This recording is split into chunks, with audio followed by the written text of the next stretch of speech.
Hello, hello. Welcome back to TED Talk Daily, the special English learning edition, where we turn complex grammar into easy, fun conversations. I'm your host, Lucy. And I'm David. Hello, everyone. It is fantastic to be back behind the microphone. How are you doing today, Lucy? You look full of energy.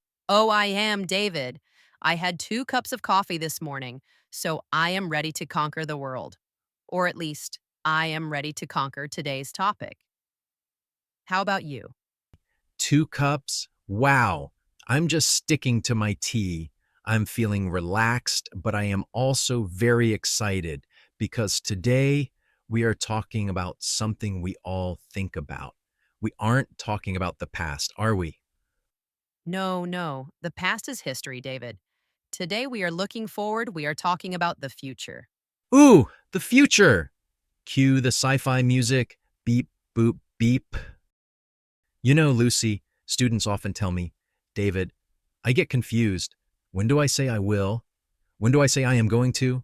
Why is English so complicated? Exactly. Will is the superhero of the future tense. But, David, we don't use it for everything. We usually use will for 3 specific things. Can you guess the first one? I saw it. You will be masters. Okay, Lucy, let's start with the basics.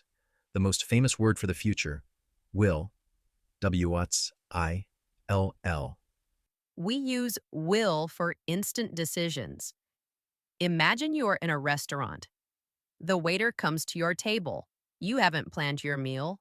You look at the menu and say, "What, David?" I would say, I will have the chicken sandwich, please. Perfect. You didn't plan to eat the chicken sandwich yesterday. You decided right now. So you use will. I'll take this one. I will answer the phone. I will help you with that bag. Ah, I see. So if the phone rings right now, I don't say I am going to answer it. I say I will answer it because I just decided to do it. Exactly. It's spontaneous. It's quick. Okay, that's easy. What is the second way to use will? The second way is for predictions based on what we think or believe. It's not a fact yet, it's just our opinion about the future. Like the weather? Yes, but more like opinions. For example, I think humans will live on Mars in 50 years. Whoa, that's a big prediction. Or maybe, I think this podcast will become the most popular podcast in the world. I like that prediction. Notice that David said, "I think." We often use "I think," "I believe," or "I hope" with will. Okay, so 1. Instant decisions. 2. Predictions or opinions. What is the third one, Lucy? The third one is promises. If you want to promise something, you use will. Ah, like when I borrowed $5 from you last week. Yes? And what did you say to me? I said, I will pay you back tomorrow. See? He's using will for a promise. I will always love you. I won't tell anyone your secret. These are promises. Won't is the negative, right? Will not? Correct. I will not becomes I won't. WONT. I won't forget to subscribe to the TED Talk Daily channel. Good plug, Lucy. Okay, so that is will. It sounds pretty simple. But what about the other big one? Going to. Going to.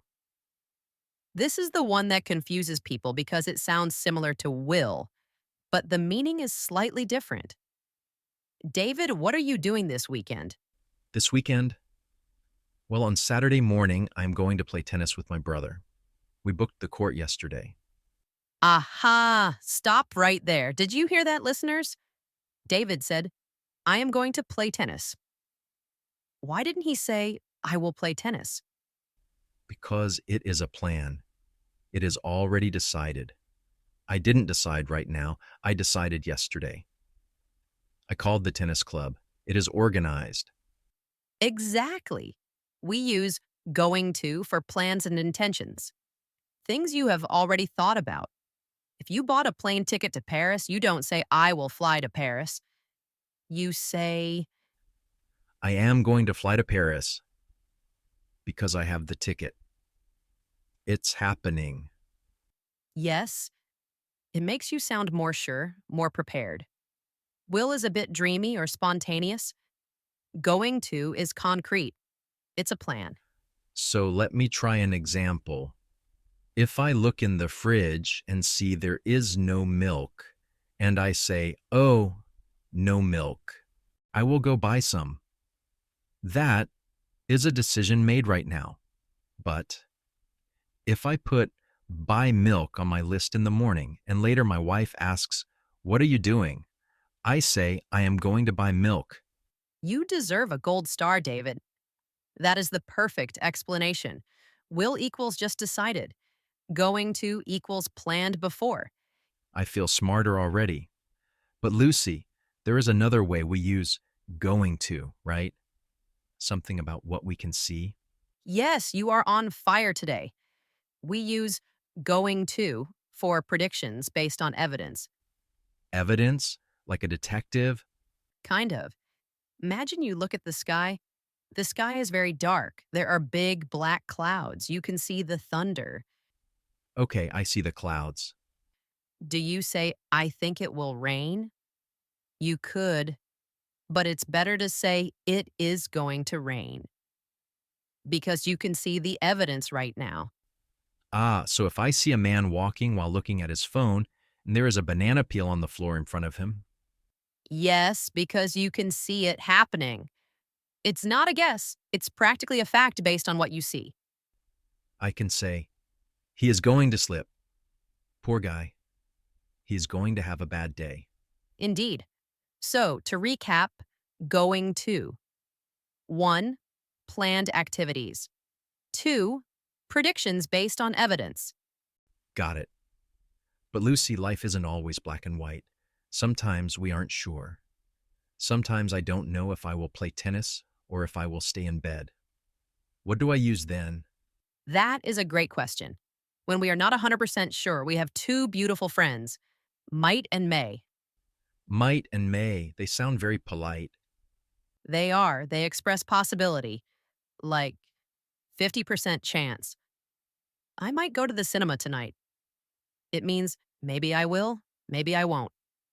I haven't decided yet. Can I say I may go to the cinema? Yes, you can. May is a little bit more formal, but in conversation, they are very similar. I might have pizza or I may have pizza. Both mean you are thinking about it. So if someone asks me, David, what are you doing for your summer holiday next year?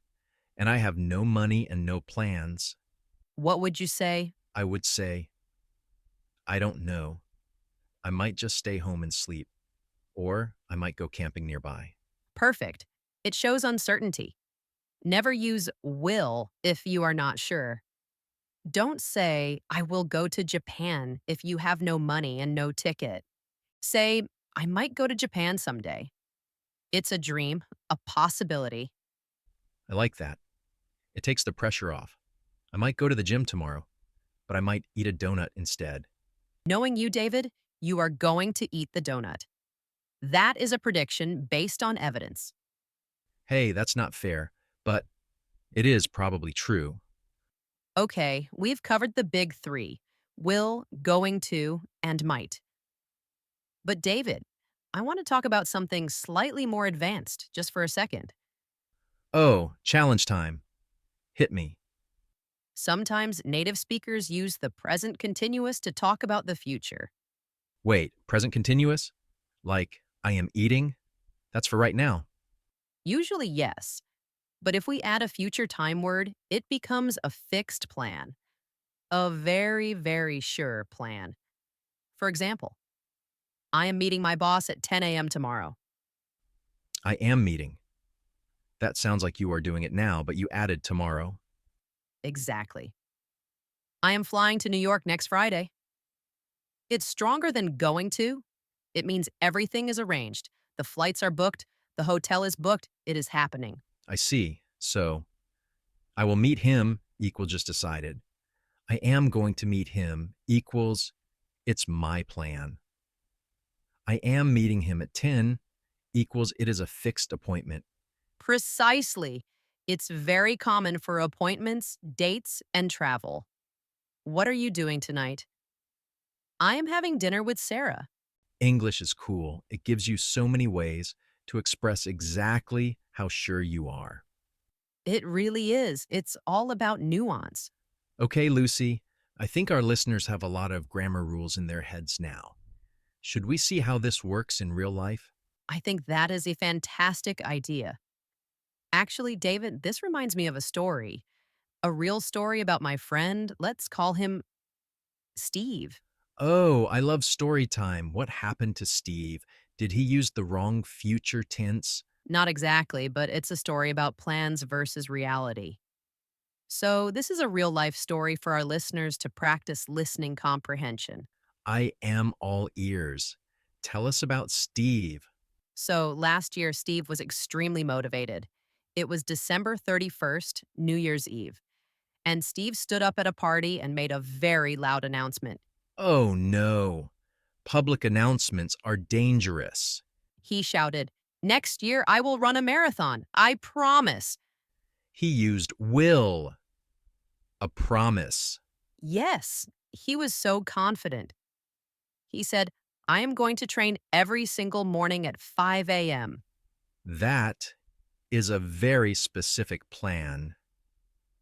Going to, Exactly. He bought the expensive shoes. He bought the cool shorts. He told everyone, "I am running the London Marathon in April."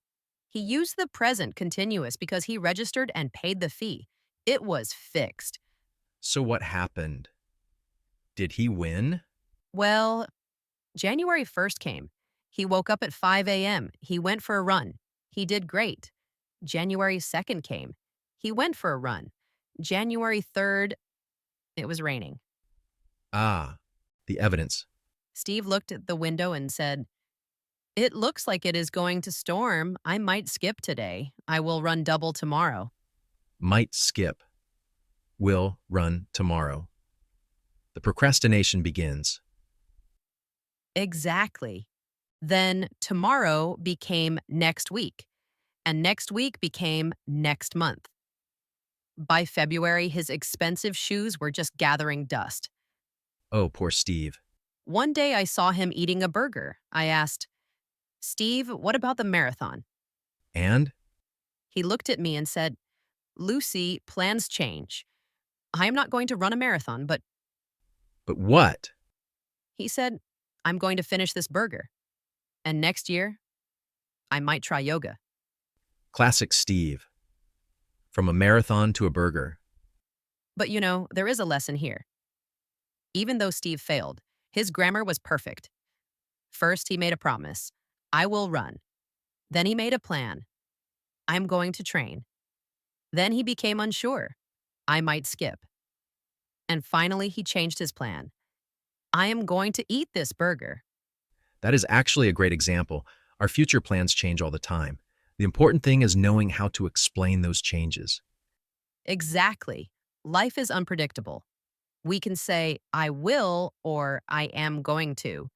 But sometimes we just end up eating a burger, and that is okay. It is totally okay, as long as you are happy and healthy. So, listeners, think about your own Steve moments. What is something you said you would do, but then you changed your mind? Or what is something you are definitely going to do? We want to hear from you. In the comments section below, tell us your future plans. Please write 3 sentences. 1, one thing you will do. 2, one thing you are going to do. And 3, one thing you might do. Yes. For example, I will always listen to TED Talk daily. I am going to share this video with my friend. I might leave a nice comment. I hope you will leave a nice comment. Thank you so much for listening to today's episode. We hope you now feel more confident talking about your future. Remember, practice makes perfect. Don't be afraid to make mistakes. Even Steve made a mistake with his marathon, but his English was great. That's right. I'm Lucy, And I'm David. and this has been TED Talk Daily English Edition. We will see you in the next episode. Bye, everyone. Keep learning.